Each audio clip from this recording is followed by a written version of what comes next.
Hello friends, मैं शुभम अपनी अगली वीडियो के साथ हाजिर हूँ आज। जैसा कि पिछले वीडियोस में हम लोगों ने एपी के बारे में इंट्रोडक्शन जाना और वहाँ पे कुछ बेसिक चीज़ें हम लोगों ने जानी जो कि एपी के लिए बहुत ज़रूरी हैं। तो स्टार्टिंग हम लोगों की वहाँ से हो चुकी है और अब मैं अपनी नई वीडियोस की तरफ बढ़ता हूँ आगे की तरफ, और एपी को एक पूरी सीक्वेंस के साथ में पूरा ख़त्म कर डालूंगा। ठीक है, और बहुत आसान तरीके से समझा रहा हूँ। अगर किसी को कोई किसी तरीके की समस्या लगे तो वो मुझे ज़रूर कमेंट करके बताएं ताकि मैं उसको भी ठीक कर सकूँ। तो शुरू करता हूँ, और जिसने भी मेरी पिछली वीडियोस को नहीं देखा है तो वो मैं लिंक डिस्क्रिप्शन में डाल दूंगा। आप लोग डिस्क्रिप्शन से जाकर मेरा वहाँ पे वीडियोस को पुरानी देख सकते हो, तो उससे आपको टॉपिक जो होगा वो क्लियर करने में और आसानी होगी। पीछे इसकी वीडियोस को आप ज़रूर देखें ताकि आपको आगे की समझ में आए। तो मैं बढ़ता हूँ आगे की तरफ, और हमारा आज का टॉपिक है अर्थमेटिक प्रोग्रेशन, समानता श्रेणी। हम लोग एक्चुअल में इसी के आगे बढ़ेंगे और आज हम लोग इस वीडियो में बहुत कुछ जानने वाले हैं एपी के बारे में। तो सबसे पहले मैंने वहाँ पे जो फॉर्मूला बताया था वो ये बताया था, ये तुम्हारा था nth टर्म फ्रॉम स्टार्टिंग। ठीक है, अब मैं यहाँ पे बताने वाला हूँ nth टर्म फ्रॉम एंड। अब जैसे तुम्हें कॉपी में अपनी बुकों में देखना तो बहुत सारे क्वेश्चन इस तरीके के हैं कि वहाँ पे स्टार्टिंग की बजाय लास्ट से पूछे गए हैं कि हमें nth टर्म बताओ, आखिर से बताओ। तो आखिर से बताने के लिए अब वहां पे मैं एक फॉर्मूला बता रहा हूं, इसका यूज करना बेहद आसानी से आपका लास्ट से nth टर्म निकल आएगा। ln इज इक्वल्स टू तुम्हारा होगा l minus n minus one into D, जहां पर जो ये n होगा ये लास्ट से nth टर्म होगा जो भी पता करना है। ठीक है, तो ln इज इक्वल्स टू हो जाएगा l minus n minus one into D.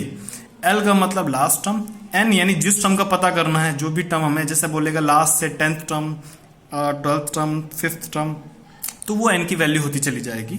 और उसके बाद d तो सभी जानते हो कि कॉमन डिफरेंस, सारवंतर हिंदी में बोलते हैं। ठीक है, अब मैं इसी का एक एग्जाम्पल भी दे देता हूं ताकि आप लोगों को और कॉन्सेप्ट क्लियर हो जाए। तो अभी इस क्वेश्चन को देखो ध्यान से। क्वेश्चन में बोल रहा है find the 15th term from and in given AP.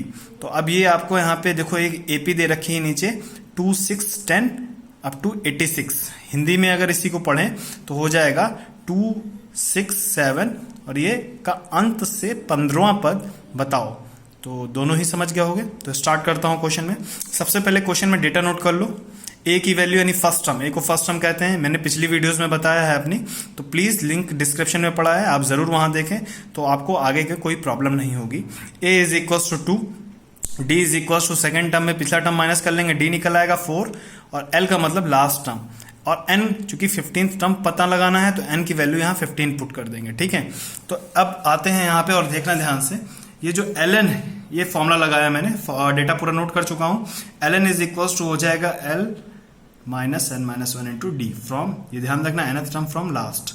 अब यहाँ पे मैंने चूंकि 15th टर्म निकालना था लास्ट से, तो L15 is equals to last term 86 था, n की वैल्यू 15 पुट कर दी, ओवरऑल सॉल्व करा और ये मेरा आंसर आ गया। तो अब तक सीख गया होगा, बेहद इजी क्वेश्चन था और बहुत आसानी से आ गया होगा। ऐसे ही कुछ क्वेश्चन मिलेंगे, जरूर करें। अब मैं बढ़ता हूँ आगे की तरफ। एक क्वेश्चन और देख लो, पिछली वीडियोस में मैंने जो बताए थे उसी का एक, ये बहुत अच्छी वैरायटी है, बहुत पूछी जाती है। जैसा कि साफ दिख रहा है क्वेश्चन में कह रहा है if 5th and 13th term of N AP R 5 and -3 respectively find its 40th term. तो यानी एक एपी है और उसका 5वां और 13वां पद 5 और -3 दे रखा है और उसका 40वां पद पूछा गया है। तो यानी अगर हम डेटा नोट करें तो डेटा में आ जाएगा T5 का मतलब 5th टर्म इंडिकेट कर रहा है, और T13 का मतलब होगा 13वां टर्म, 13th टर्म, वो दे रखा है वहां पे वैल्यू -3, देख सकते हो वीडियो में देख सकते हो। अब मैं बढ़ता हूं आगे, ऊपर क्वेश्चन में लिखा है। तो करने का तरीका, let the first term A and common difference D, सबसे पहला काम इसको लेट कर लो।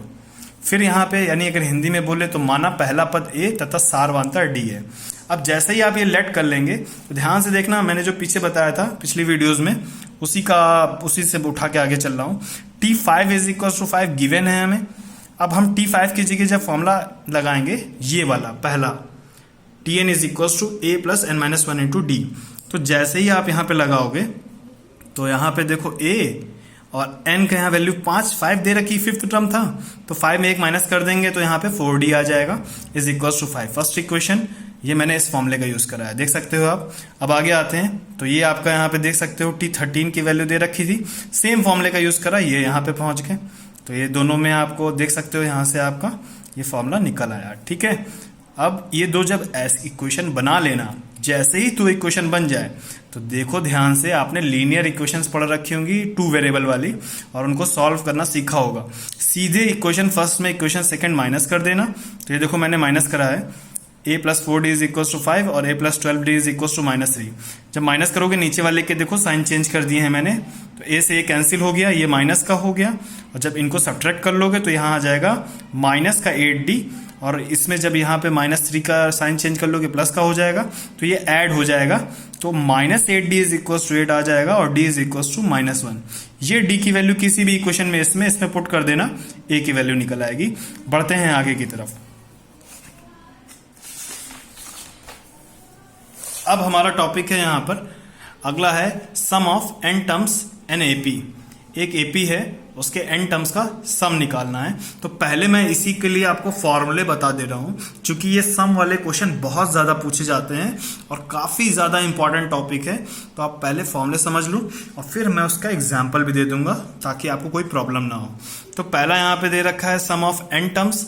तो मैं आपको पहला फॉर्मूला बताता हूँ, Sn, सम को Sn से इंडिकेट करते हैं। Sn = हो जाएगा n/2 और ब्रैकेट में a + l, देख सकते हो।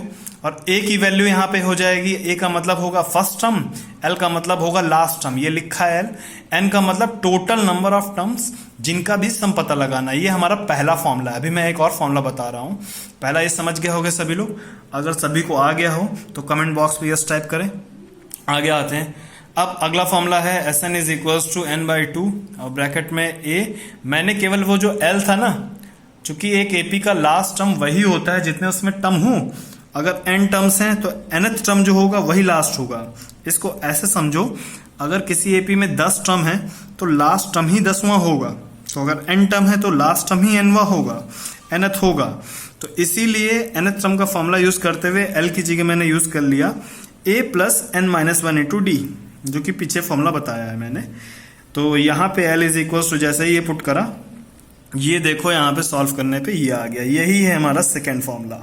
यहाँ पर d जो है वो कॉमन डिफरेंस है, a फर्स्ट टर्म है, n total number of term है, और Sn जो लिखा है वो सम ऑफ n टर्म्स को इंडिकेट करता है। अब मैं इसका एक एग्जाम्पल बता देता हूँ, देख लो, नहीं है तो मैं देखो बताना आप। आगे बढ़ता हूँ। तो find the sum of 14 term in an AP, जो कि एपी आपको गिवन है। देख लो question, find the sum of 14 terms in AP, और ये आपको एपी गिवन है। हिंदी में बोले तो समांतर श्रेणी के जो पद हैं 14 पदों का सम बताओ अगर एपी ये दे रखी हो। तो एपी दिख रही होगी सभी को साफ साफ। शुरू करते हैं क्वेश्चन। ए की वैल्यू यानी पहला टर्म आपको दिख रहा है -3। कॉमन डिफरेंस के लिए मैंने एक लॉजिक सिखा रखा है, अपनी पिछली वीडियोस में बता रखा है, और वहां डिस्क्रिप्शन पे आप लिंक से आप जा सकते हो, देख सकते हो। तो 3 से सेकंड टर्म से फर्स्ट टर्म को माइनस कर दो, डी निकल आएगा। सिंपल सा लॉजिक, जो भी सेकंड है उससे लिख दो, माइनस बनाओ, जो भी फर्स्ट है उससे लिख दो। ये नहीं सोचो लिखा क्या है, जो दिख रहा है सेकंड टर्म वो लिखो, माइनस बनाओ, जो दिख रहा है फर्स्ट टर्म वो लिख दो। सॉल्व कर दोगे तो आंसर आ जाएगा D6 आ गया। ज्यादा सोचना नहीं, करने पे ध्यान देना। n की वैल्यू 14, क्योंकि टोटल 14 टर्म्स का सम बताना है। अब Sn का ये देखो फॉर्मूला, यही फॉर्मूला यहाँ पे अप्लाई करना है। Sn = n/2, ब्रैकेट में तुम्हारा आ गया 2a + n-1 × d, दिख गया। ये फॉर्मूला सभी को समझ में आ गया होगा। ये फॉर्मूला आपको यहाँ पे अप्लाई कर देना है, n की वैल्यूज लगा देनी है, a और d की लगा देनी है। जैसे ही अप्लाई कर दोगे ये आपका कुछ बन गया सॉल्व करने पे। ये जैसे ही आपने यहाँ पे इसको सॉल्व करा, 2 3 जा -6, ये आपका आ गया 13 × 6, सॉल्व करो 78। -6 को 78 से आप सॉल्व करोगे 72 आ जाएगा, और 7 से बाहर मल्टीप्लाई हो जाएगा, जिसका आंसर होगा 504। ये आ गया S14। मैं एपी की एक सीरीज चला रहा हूं पूरी, जिसमें मैं लाइन से आपको पूरी एपी और फिर लास्ट में एनसीईआरटी के क्वेश्चन जो है, एक एक क्वेश्चन, जो सबसे टफ मिसलेनियस क्वेश्चन, सारे टफ क्वेश्चनों पे क्वेश्चन आपको टॉपिक वीडियो बना के दूंगा। और आपको भी अगर किसी टॉपिक पे कोई वीडियो चाहिए तो मुझे कमेंट करके बताएं, मैं उस पर वीडियो बना दूंगा। मिलता हूं अगली वीडियो में। अगर वीडियो अच्छा लगा हो तो लाइक, शेयर एंड सब्सक्राइब, और अगर कोई कमी रह गई हो तो कमेंट करें, मैं उसमें और सुधार करूंगा।